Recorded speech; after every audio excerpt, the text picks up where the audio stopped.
Hello to everyone!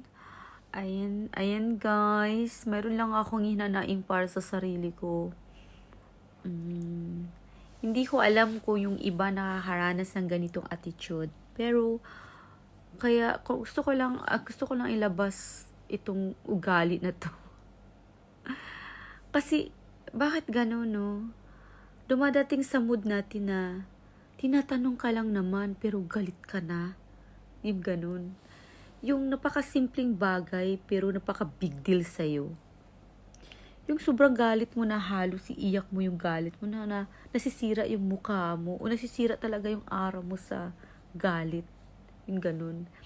Nga na gusto mong sumigaw o sigawan. Ganun pero kung kalmado ka, kung pilit mong kinakalma yung sarili mo.